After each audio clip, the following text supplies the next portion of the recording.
Hi guys, I'm sorry, I'm back now. Yeah, so as I was saying, we don't have to accept like we are any lower than any other person. You know who we are? We are spiritual beings having a human experience. We are star dust that has been wrapped in skin. So if we were wrapped in a black skin, it doesn't mean that we are any lesser than any people who are wrapped in a white skin or in an orange skin or in whatever what is inside us, our soul, our spirit, our mind. That is the most important thing than even our bodies. That's why whenever our ancestors died, you know, people never used to cry. But the thing that happened that always those times it was always natural death because we always lived in accordance with nature. Now we have tried to copy those people who came to us and told us that our ways were backward. We have tried to bow down and follow their foreign gods. We have tried to do the things they told us, but 400 years down the line, it's like we are just drifting away and away from who we are as human beings. So now, our generation, it has to be the one to restore our birthright. We have a birthright that we were given in our lands, fertile farms. We were given oil. We were given gold for free from the Most High.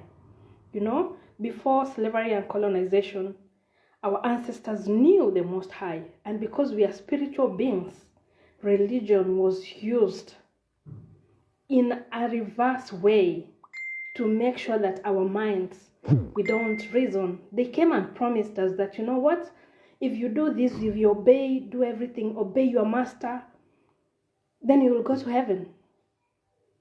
And they told us the heaven is in the sky. But while we were busy looking up, they were busy grabbing whatever was meant for us down here. I don't really have any negative, or I don't really have anything against whoever did that, but I can only say that if the lion is always running to go and chase the antelope and it's always catching it, then it's the fault of the antelope that it's always being caught.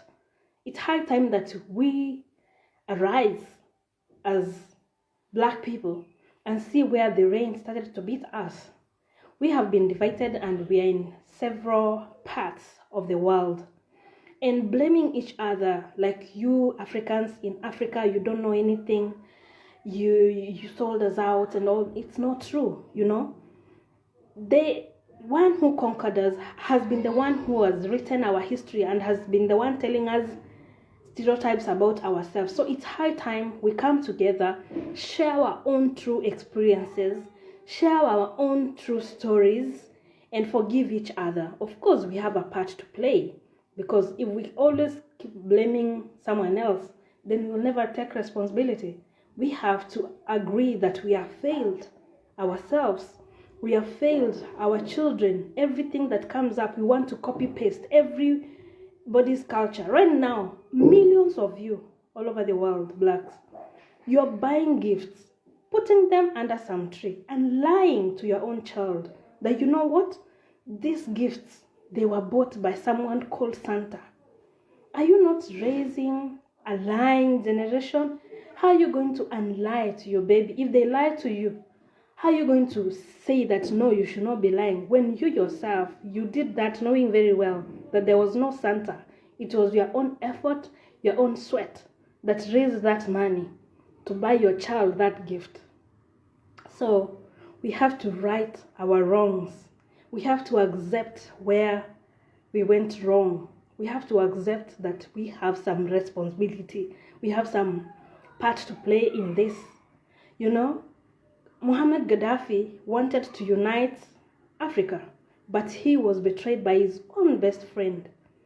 You know, Patrice Lumumba, same story, betrayed by his own best friend. At the end of the day, it has been us who have been going against one another. It has been us who have not been doing the right thing. So it's a wake-up call. Right now, there's a mass awakening. A mass awakening. African Americans are realizing that they have somewhere they can safely call home. When I was there and I saw how you can be driving and actually get shot and killed on the spot, I was scared for how many years this should continue. You know, as a mom, I have the motherly instinct. So even if whoever was shot is not my blood person, I'll still feel it. And because I'm an empath as well, I'm a Pisces, you know, so I will still feel it. So I kind of remembered that, you know what, I had made a promise that if I make it, eventually, of course, as I was sharing in my first video, you can check it before you get here, I was saying that I was sick when I was 13 years old, and I had to go through a series of prayer and faith and everything for me to make it in school. And eventually, I went to University of Nairobi, again, the best in Eastern Central Africa, you know. But it was not easy. It was very, very hard for me. And again, another rock bottom hit me when I was in third year. I got pregnant with my firstborn son, and you know, that is the time that the church took my name out of the church register, because according to the SDA, you're not supposed to have a child out of wedlock. Unfortunately, some people who fear, they go and do abortions so that the people cannot see. But when you know yourself and you know that God is higher than humanity, you know, I was able to give birth to my baby. I prayed for my own baby, and my baby is also, by the time he was 9 years old, he had written his own song about Corona, actually, you know. So I know that judgment belongs to God, and mostly that's where we lose it as Christians, because we are very quick to judge people. And most of the time, that's where you find people committing suicide and saying, you know, what if this and this finds out? What's going to happen to me? So I know that now I'm no longer calling myself a Christian, because I know my God in a different way. You know, I have been growing through this journey of discovering myself. When I started singing 5 years ago, I was producing Christian music, you know. But again, I did not get support and that, but I kept trying and trying and trying. Then I went to America. I produced my videos there, but still I was not getting that support. But although there's one of my songs that got 5,000 views, that is the song that I wrote about my journey with my eye problem and how I was able to go through surgery, 4 eye surgeries. My first right eye was transplanted in 2011, and it was successful by Dr. Kiage. And then my second eye, they gave me another doctor, and the doctor unfortunately was from London, and he was racist. He mishandled my eye, and when he was taking out the stitches, because when you're having stitches in the rest of the body, they give you sutures that with the time they get absorbed into your skin.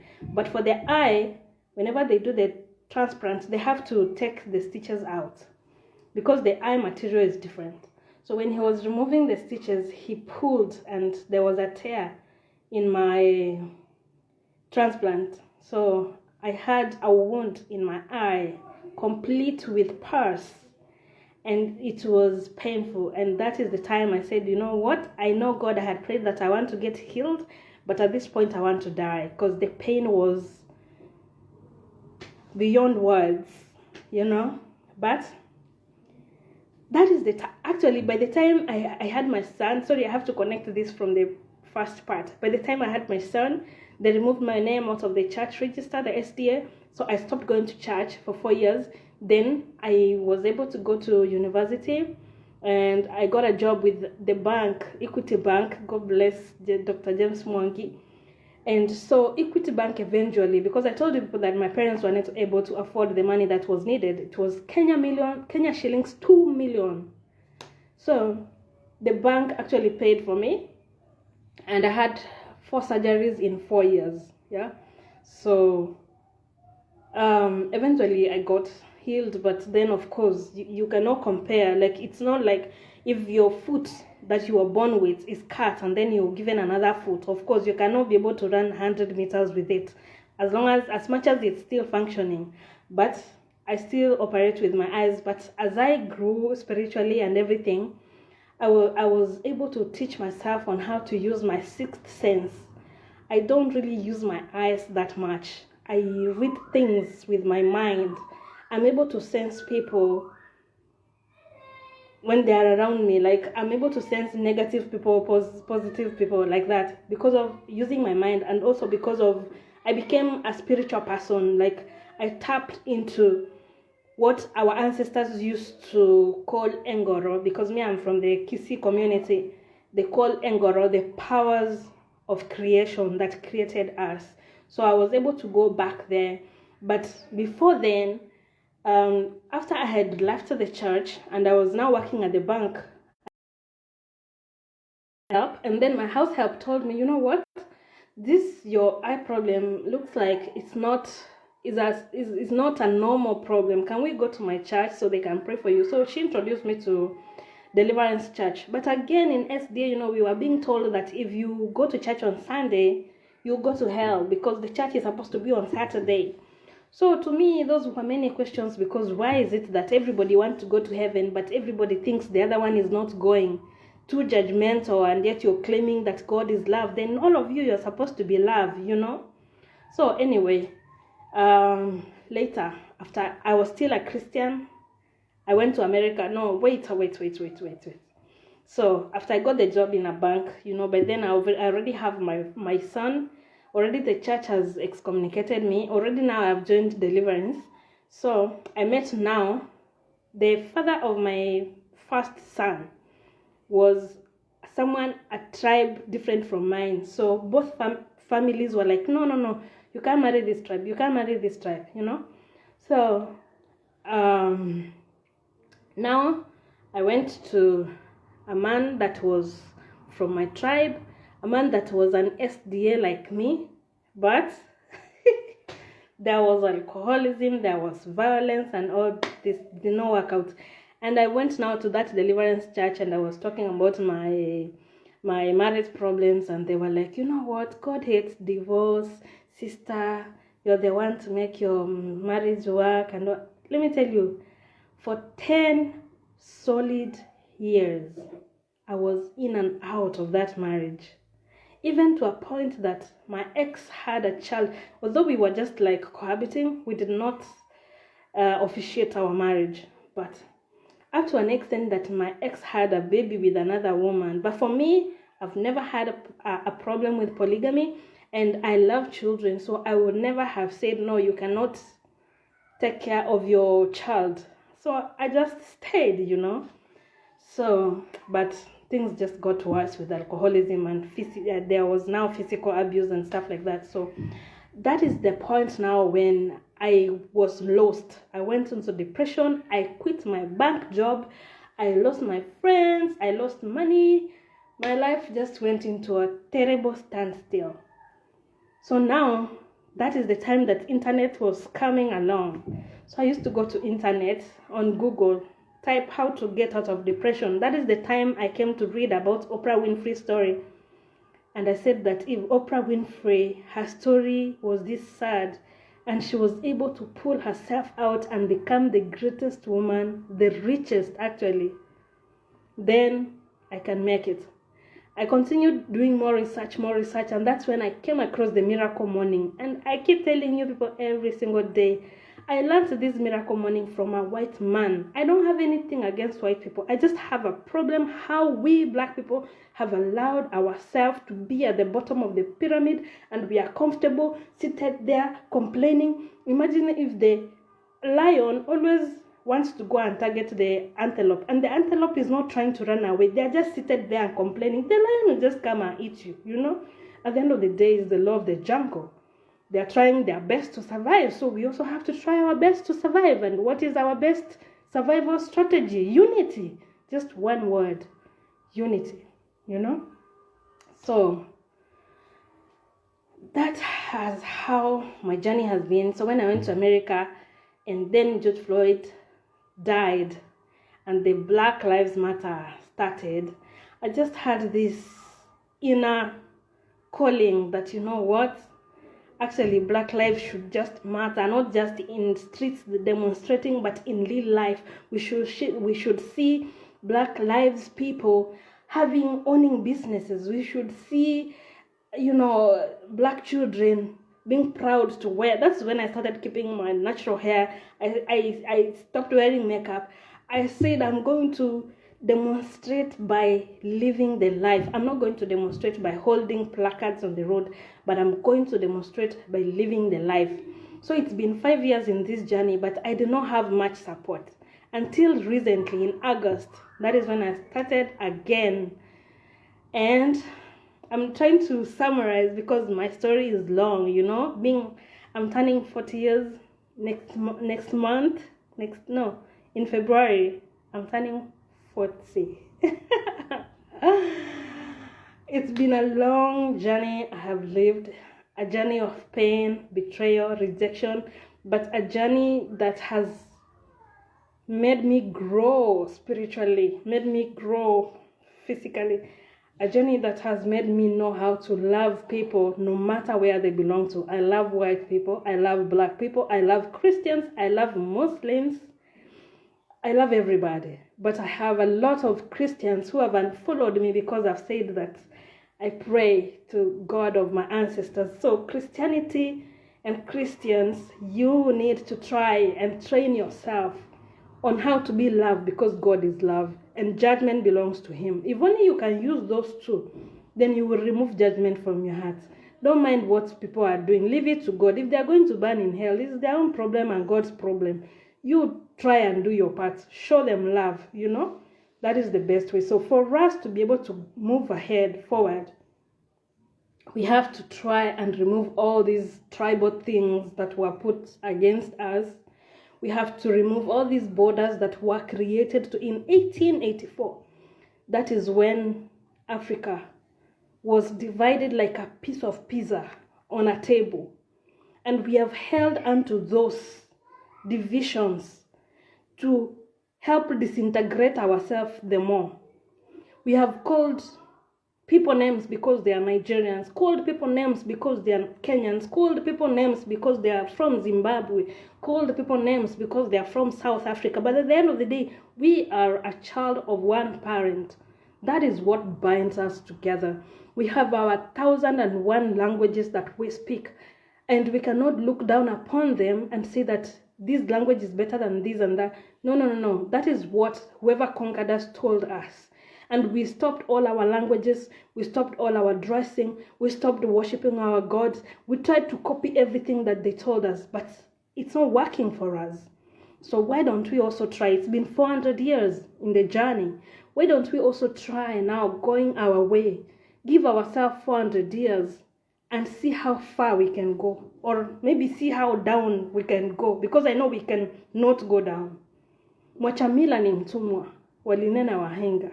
So, if you quit your culture and you're ashamed to be who you are, then automatically you become a slave. That's what our ancestors said. So let us not be scared to be who we are supposed to be. We are beautiful in whichever way we are.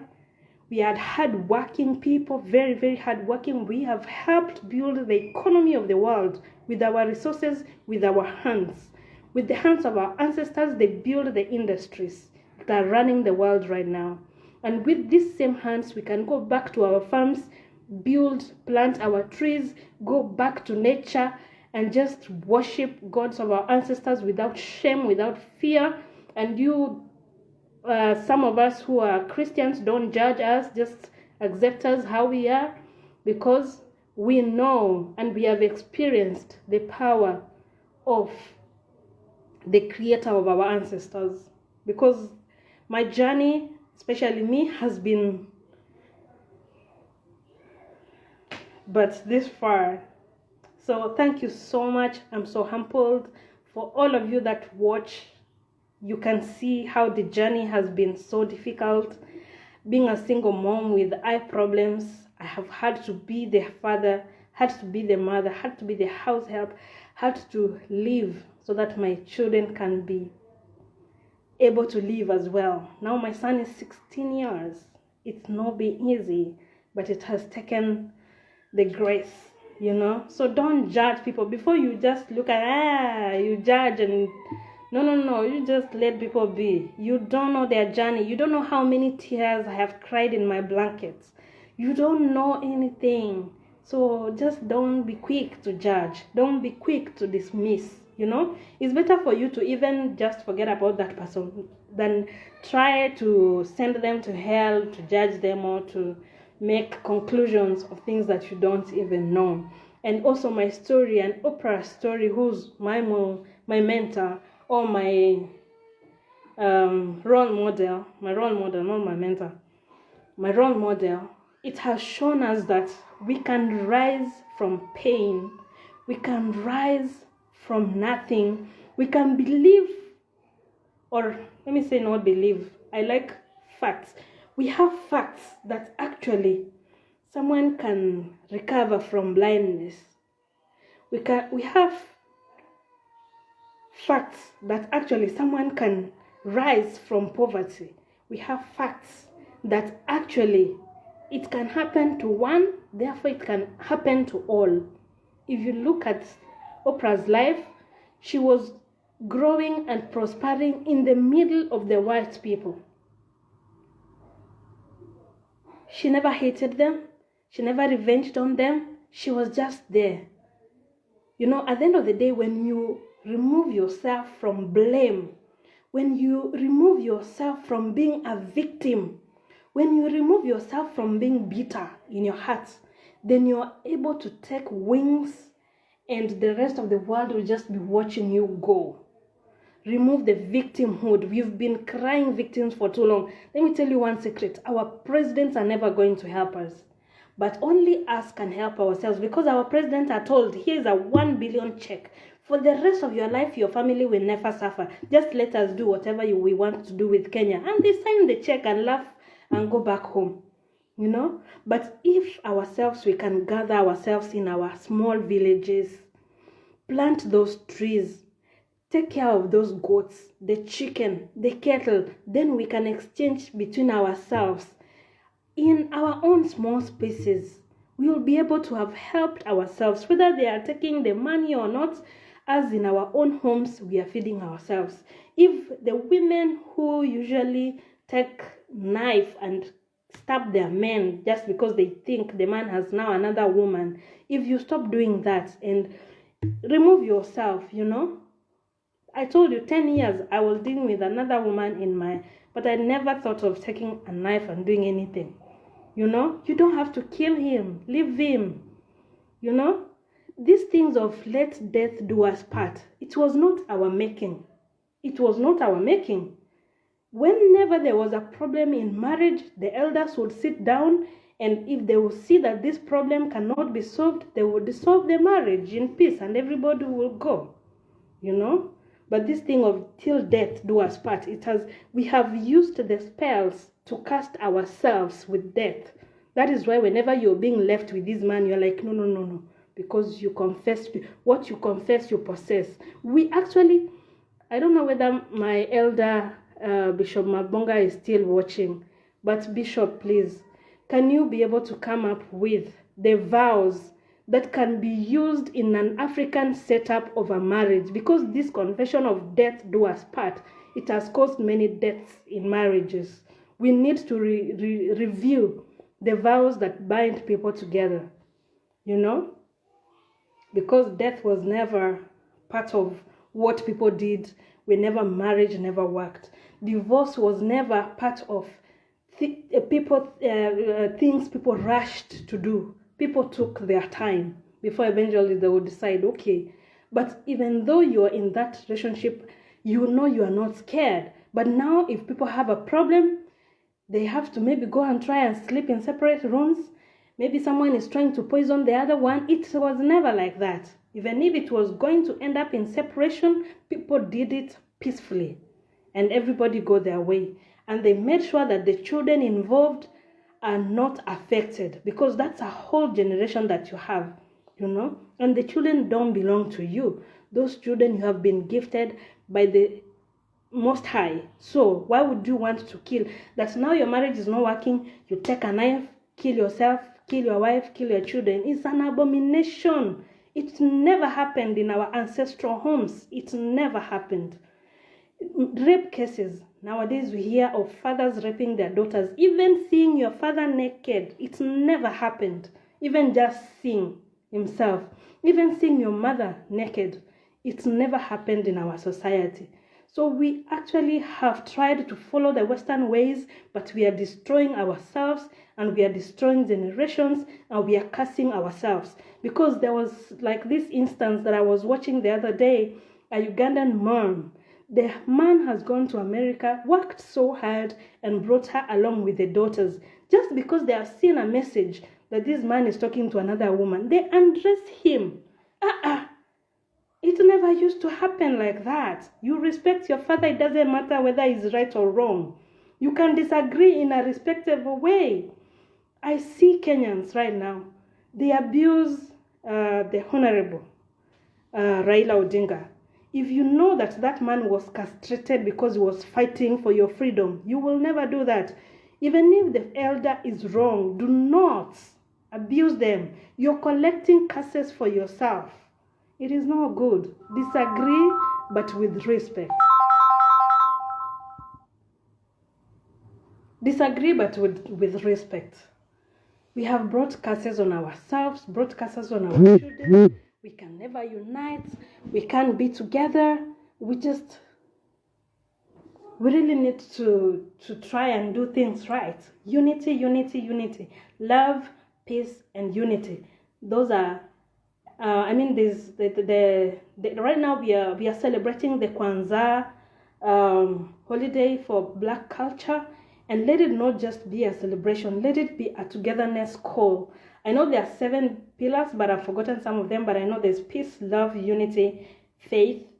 There's self-reliance. Like, we don't have to rely on other people. You know, all the time our president lack money. They run and start begging from other countries. What have they ever tried begging from our own diaspora people? Imagine if there was an investment project where all our diasporans are told that we just need 1 billion. Then they're given like shares and then they invest. They will be able to raise that money. But because people are very selfish, they want to go beg, then they sign off the lands, they sign off the golds and the oils. They don't want their own to benefit. That's the problem. So we have to start by our own homes, you know, make what is right, make right what is wrong in our own individual homes. Then outwards, once we build strong families, then we can be able to build a strong nation. Yeah?